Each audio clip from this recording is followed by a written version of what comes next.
Kumusta po kayo mga ginigiliw kong tagapakinig? Muli po ay narito tayo para sa isa na namang kwento ng kababalagan. At tulad po ng dati ay hangad ko pong lagi na sana'y abutan po kayo ng pagtatangal na ito na nasa mabuti pong kalagayan, ligtas sa anumang uri ng kapamakan at karamdaman. Narito na po ang pagpapatuloy ng ating kwento na pinamagatan nating ang kambal. Matapos na maranasan ng mga tulisan ang bagsik ng ahas at maramdaman ang mga kakaibang pangyayari, ay mabilis na nilang nilisan ang bahay nila Siling. Nakahinga siya ng maluwag, ngunit nagtataka kung nasaan ang kambal. Kaya tinawag niya sila. Hindi siya makapaniwalang halos nasa tabi lamang niya si Nelia, habang si Celia naman ay nakahawak sa isang puno na malapit lang rin doon. Nahiwagaan na siyang tuluyan nang magpakita na ang dalawa sa kanya. Ngunit laking pasasalamat niya dahil sa walang nangyaring masama sa kanyang mga anak. Ayon pa sa ating masugid na tagapakinig na siyang nagbahagi ng kwentong ito, noong mga panahon daw na iyon ay talaga namang napakaraming mga kababalagan ang nangyayari sa kanilang probinsya, na kung saan buhay na buhay at kitang-kita pa ang malakas na impluwensya ng mga Kastila sa araw-araw na pamumuhay ng mga Pilipino, lalong-lalo na ang iba't ibang mga paniniwala, tradisyon at pamahiin. Ng mga sumunod na buwan, matapos ang pagtatangka ng mga bandido sa kambal, ay may kinaharap silang bago na namang pagsubok. Kinainggitan na rin kasi ang kambal ng mga kilalang manggagamot sa kanilang lugar at karatig bayan, maliban na lamang kay Tandang Uste na malapit sa magkapatid. Nagsimula nilang malaman ang ukol sa bagay na ito nang ang isa nilang pasyente ay magkwento na marami umanong ipinapakalat ng mga paninira patungkol sa kambal ang manggagamot sa kanilang baryo, kung kaya hindi na ito nagpapagamot doon. Ang pagkainggit ng mga manggagamot kanila Celia ay hindi lamang humangga sa mga paninira. Isang hapon, dumating ang kanilang ama na parang patang-pata ang katawan. Mabilis itong inalalaya ni Siling at pinahiga sa papag.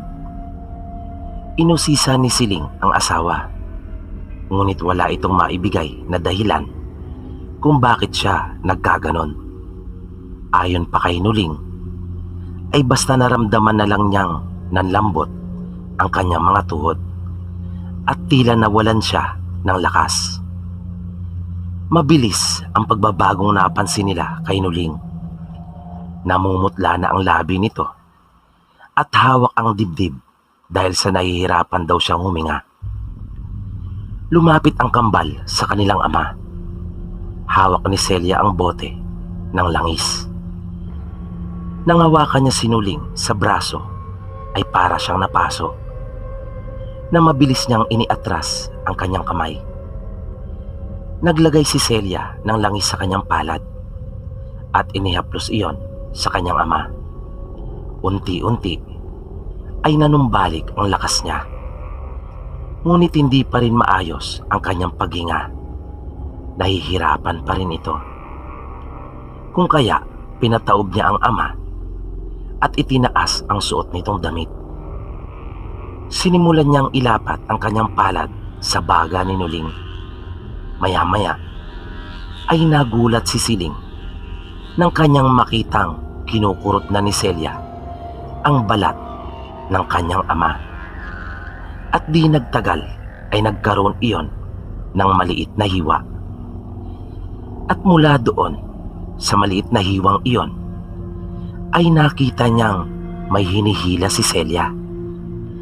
paulit-ulit na ginawa iyon ng kanilang anak.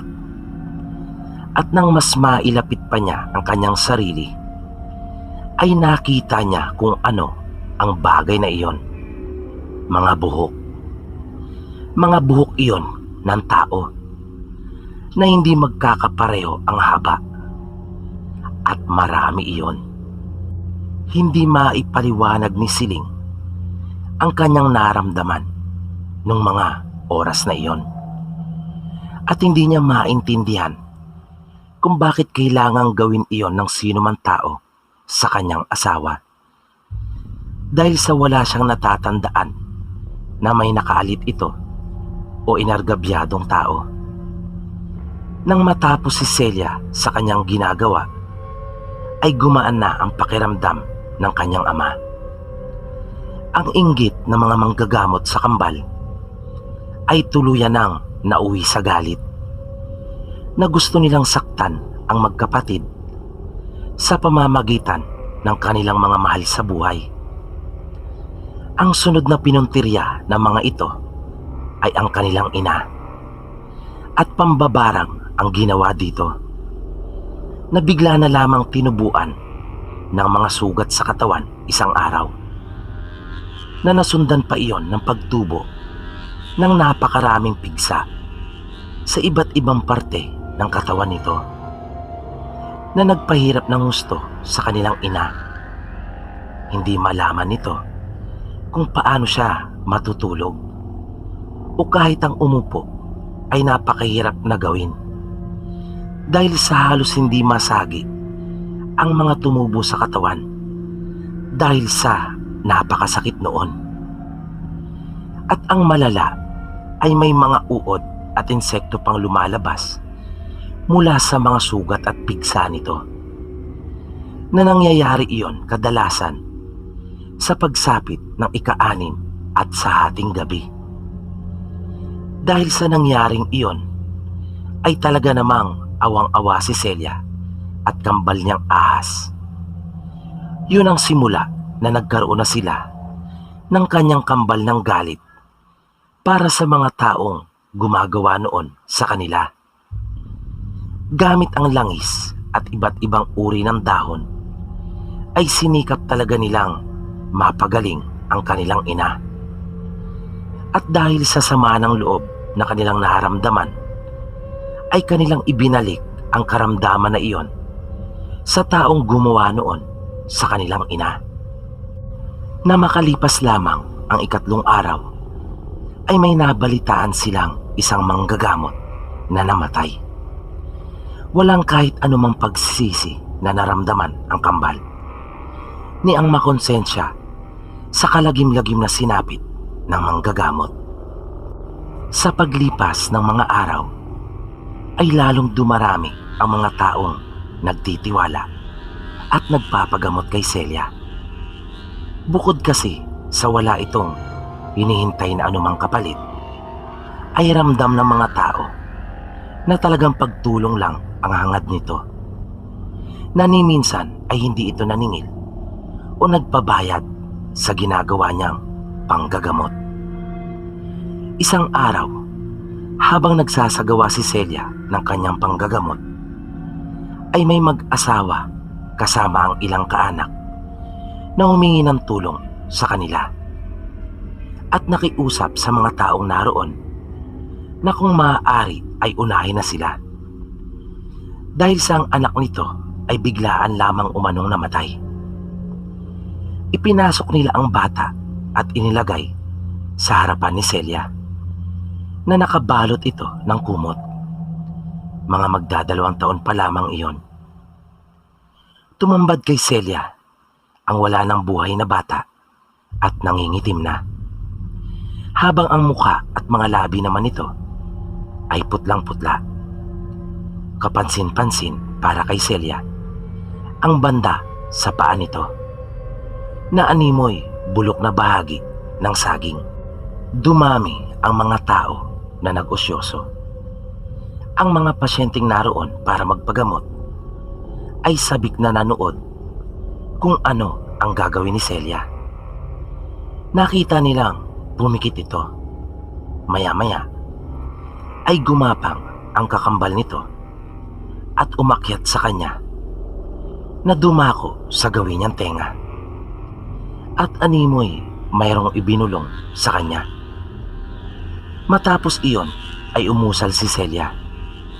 Kumuha ito ng isang itlog mula sa basket na nasa tabi niya. Binasad niya iyon sa pinggan. At sa pamamagitan noon ay nalaman nito ang totoong dahilan kung bakit naggaganon ang bata. Sinabi nito sa mga magulang at kaanak ng bata na kanila nang ibalik sa kanilang bahay o di kaya naman ay dalhin mismo sa bahay ng aswang na taga sa kanila na siyang kumuha sa tunay nilang anak. Ipinagtapat ni Celia kung sino ang aswang na kanyang tinutukoy. Nagulat ang lahat ng taong naroon. Nagbulungan ang mga kaanak nito na sinasabing kaya pala ang bigat ni Nene. Hindi pala niya katawan yan. Matapos na makapagpasalamat kanila Celia, ay wala nang sinayang na sandali pa ang mga ito. Kinaumagahan ay maugong ang balita ukol sa pagkakabawi sa bata mula sa aswang na nagawa namang makatakas matapos na sugurin ng mga magulang at kaanak ng bata ang bahay nito. Nagpatuloy si Celia sa kanyang panggagamot. Nung siya ay 18 anyos na, ay may nagpagamot sa kanya na isang lalaki na ang pangalan ay Efren. Kinulam ito. Nang tanungin siya ni Celia kung kanila bang ibabalik sa gumawa noon ang karamdaman niya, ay tumanggi ito. Makaraan ang ilang araw ay bumalik ito at nagpasalamat na muli kay Celia. Kinabukasan ay naroon muli ito sa kanila na matyagang pumipila at kung ano-ano lang ang idinadahilan nitong karamdaman para lang makausap siya. Hanggang sa naging malapit na rin sila kalaunan, na nung huli ay tuluyan na nga itong nanligaw sa kanya. At makaraan ang ilang buwan na panliligaw nito, ay sinagot na rin niya ang binata. Masaya naman ang mga magulang ni Celia para sa kanya. Lalo pa nga at hindi maikubli ng dalaga ang kanyang kasiyahan. Ngunit ang kakambal niyang si Nelia ay iba ang sinasabi at ipinapahiwatig sa kanya na hindi naman iyon binibigyang pansin ni Celia. Minsan ay narinig ng kanilang mga magulang ang malakas na tinig ni Celia nang minsang magtalo ang kambal. Sinabi nito na masyado raw makasarili ang kanyang kakambal na si Nelia, na pati si Efren ay pinagsisilosan nito, na ang gusto nito ay sila lang daw lagi ang magkasama at ituon niya ang buong atensyon dito. Inawat naman nilang mag-asawa ang anak at sinabing tama na at kanya na lamang unawain ang kakambal. Ngunit hindi nila mapigilan si Celia. Nung huli ay sinabi nitong naiinggit lang ang kanyang kakambal dahil sa isa itong ahas at walang Efren na magmamahal dito. At sawa na raw siya, sawang-sawa na sa buhay niya na lagi na lamang ganon. Kaya maghiwalay na raw sila ng landas dahil sa may karapatan din di umano siya na lumigaya. Makalipas ang ilang araw ay hindi matagpuan nila Siling at Nuling si Nelia. Pinuntahan na nila ito sa mga madalas nitong paglagian ngunit wala ito roon. Nalungkot sila mag-asawa pagkat tuluyan na silang iniwan ng kanilang anak. Isang araw ay bumisita si Efren sa kanilang bahay. May dala itong manok at mga prutas. Niyaya sila nito na magluto para sa isang masarap na tanghalian. Nang matapos silang makaluto, ay masaya silang nagkainan. Pagkatapos kumain, Kasalukuyan noong nagliligpit si Celia at ang kanyang ina ng kanilang mga kinainan. Nang marinig nilang dumaing ang kanyang ama at nakita nila itong bumagsak na sa sahig ng kanilang bahay. Tinubuan ito ng napakaraming butlig sa katawan at nahihirapan siyang huminga.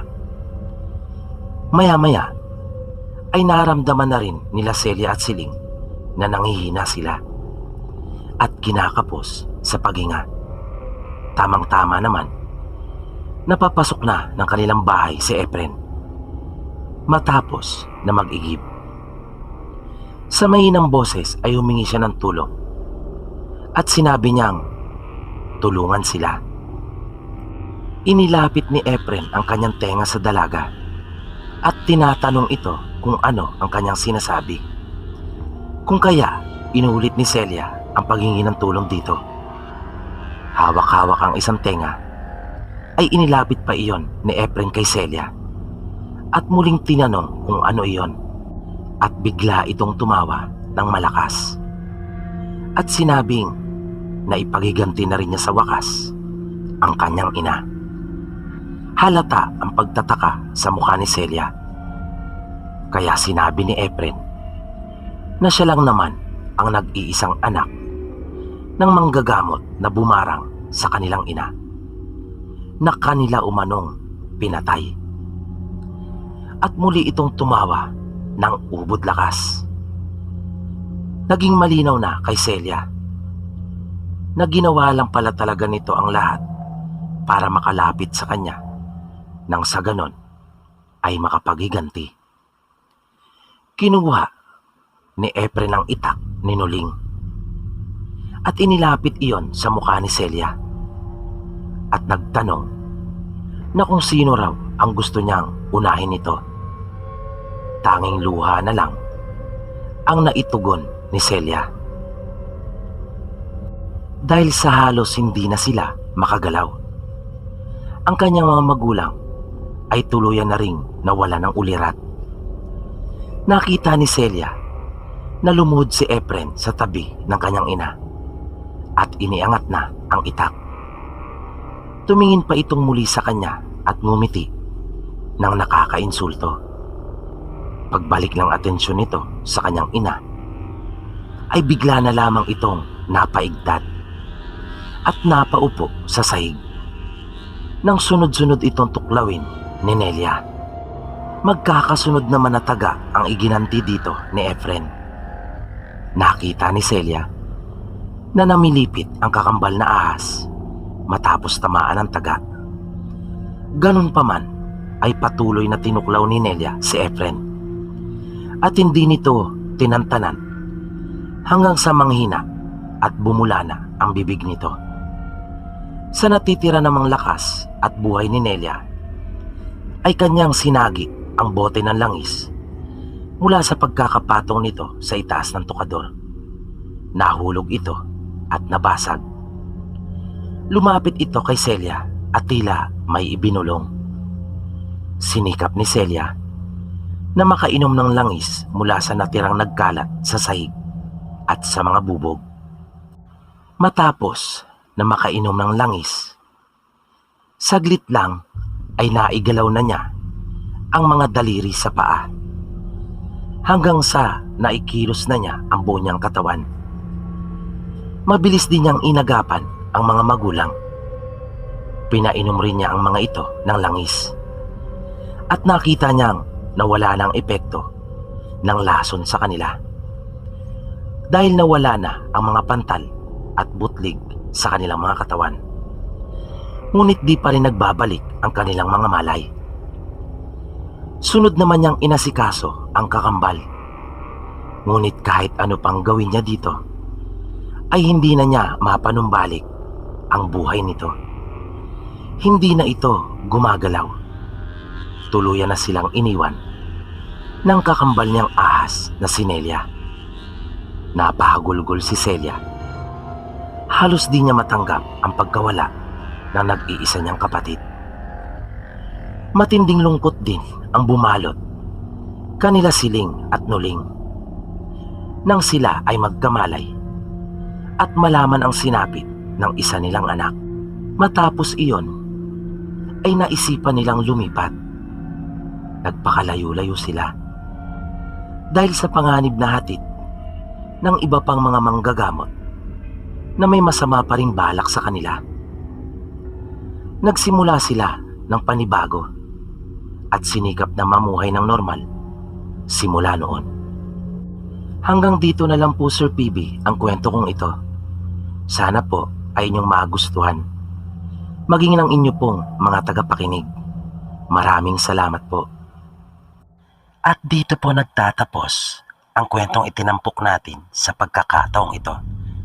Muli, sana po ay inyong nagustuhan at naway patuloy niyo pang subaybayan ang mga susunod pa po nating kwento dito lamang sa Mga Totoong Kwento ng Kababalagan.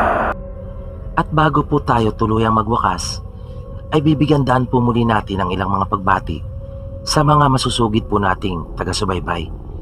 Binabati po natin sila Marie Mapiot, Bonsai ng Sapian, Kent Barrel, Dino Castor, Lolita Lamparero, John Reniel Sacate, Joel Perez, Jonard Magnifico, Evelyn Garcia, Roman John Salinas, Arturo Bacang, Aiki Gamer, Marjun El Catamora, Krish De La Cruz, Jasmine Santos, Homer Rejoso, Dimples Yumi, Melchor Cuna 6, Joy Aninova, Maria P. De Bierte, Bashmea Wolf Jen, Bobby Ong Sueco, Samelby Sapal, Red Selmo, Rowena D.S. Velasco, Sweet Lady Centeno, Haroko Moto, Jang Jang, MJA, Maria Victoria Mercado Gonzales, Roda Rivera, Erlina Kokjin Magnuson, Mitos Artagame, Jolitz Malamok,